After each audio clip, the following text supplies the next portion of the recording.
Howdy y'all, welcome to Nerd Studio. What we got here, I think you've seen it before if you've watched my videos, is the Canik, or I think probably more correctly the Canik55 TP-9. So this is just a quick video. You know, there's plenty out there now of what I think of this gun. But I want to take a second because I'm reading now, in fact I've seen a couple of reviews, that the next version of this gun is coming out, and looks pretty exciting. They've reworked the trigger, and it's, for the people that got preview models of it, apparently it's pretty impressive. So I'm kind of looking forward to getting my hands on one. But one thing I wanted to talk about, because in these reviews I'm seeing this term come up again, and so I wanted to kind of clarify that. And so I'm going to work off some notes here because there's a lot to this. This is a bit of a rant. I don't do much of that, but I thought this one's kind of a pet peeve. So being an engineer, a lot of what I do is regulated by standards, and there's RFCs and things out there that reflect on how I do my work and what work needs to be done. And so when I started putting out videos on this gun, one of the comments I got was this, and I'm quoting exactly: "The TP-9 is ISO 9000 certified, which is the highest standard a handgun can meet. Nothing on it seems cheap. Check out the Nut and Fancy review." So I don't follow Nut and Fancy. I've watched a couple of his videos, not really my taste. I'm sure he's fine, but just not my thing. I didn't go watch his video because ISO is something I know a little bit about. So first of all, let me talk about cheap. The original sights on this gun are plastic, and they had little doodads and problems hanging off them that I had to file off. So there were a couple of cheap things on this gun. But the mag release works fine. That being said, it's a terrific firearm. It has many quality things to it as well. But so there were some cheap things on it. For the price, wow, you got to expect a few things. But anyway, so let's talk about what ISO is. So ISO is an organization, and I'm just going to quote right from their website. "We're ISO, the International Organization for Standards. We develop and publish international standards."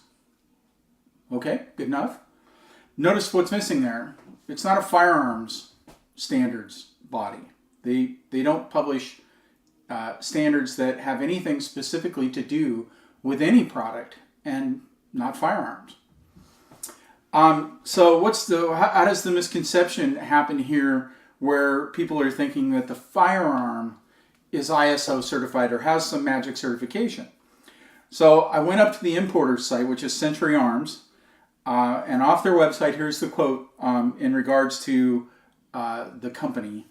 It says, "The company prides itself on cutting-edge firearms design and innovative production techniques. ISO 9001 certified, the facility is second to none, which is evident when you examine and use any of their pistols."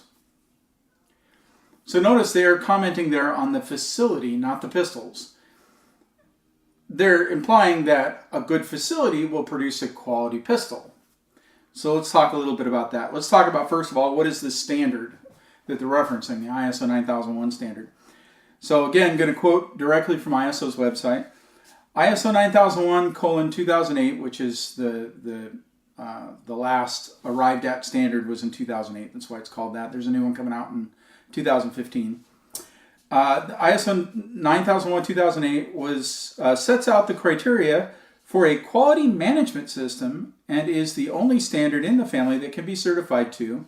Although this is not a requirement, it can be used by any organization, large or small, regardless of field of activity. In fact, ISO 9001:2008 is implemented by over 1 million companies and organizations in over 170 countries. So just how exclusive can that be if it's implemented by over 1 million companies in 170 countries? Well, yeah, I'm not saying it's not a good thing. I'm just saying maybe touting it as a reflection of the quality of this pistol is an exaggeration at best. So what's my point? This standard is a general quality standard. It has nothing specifically to do with firearms. In fact, it's a little bit tough to find lists of ISO certified companies because ISO, the standards body, arrives at the standard, and then there are other companies that that certify, or their certification boards that certify a company to the standard. So you get a certificate not from ISO, you get a certificate from another company that says you adhere to the ISO standards. So because there's lots of certification bodies out there, or not bodies, but certification companies that do the certification, so they come out and do, I assume, an audit. I don't really know the full standard because you have to pay for it. You have to actually buy the document.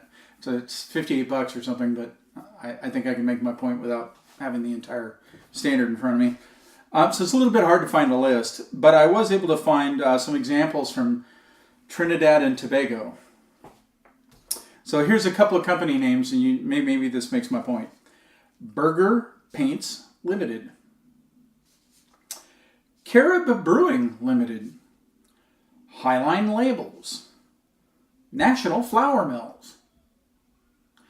So what we're saying here is the manufacturing plant that produces this pistol is certified to the same standard that a company that makes paints, a company that brews beer, a company that prints labels, and a company that mills flour.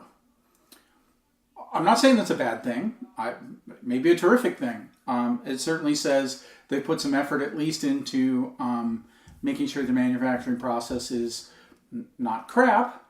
But the truth is, you can have a great production process and still have a poorly conceived of and designed product. What they're saying, what they're certifying in ISO 9001 is that your process, your manufacturing process, is of quality. Not that your product is of quality. The process that you use to produce it is a quality process. So you can be an ISO 9001 company, have a great manufacturing process, and still put out a crap product. One does not necessarily imply the other. So, all right, off my bandwagon. This pistol's terrific. It's a great pistol. It's the only Canik pistol that I own, but everything else that I've seen says that this company produces a quality product, and that's great. But the ISO standard that the factory is adhering to has literally nothing to do with certifying that this is a good gun, so don't go there. And don't be misled by it. Don't be misled by the fact that some company has a great factory. There are some companies that have great factories and put out good guns, and then companies that then they turn around and put out bad guns. Look at that last Remington with the R51 or whatever that thing was. Boy, that thing was just junk. Remington's a great company. So there you go. I'm really looking forward to this new pistol coming out. It's another full-size, 17, 18 round capacity gun. I'm not going to talk about it. I don't have one in my hands, but I'm pretty excited to shoot it. This size pistol is not really a carry gun, at least for me, so it won't be a high priority for me to get the SA model, but when I can get my hands on it, I will, and I'll shoot it. All right. Always remember, anyone can shoot, and anyone can search the internet and look up things like ISO standards. Buyer beware. All right, we'll see you next time.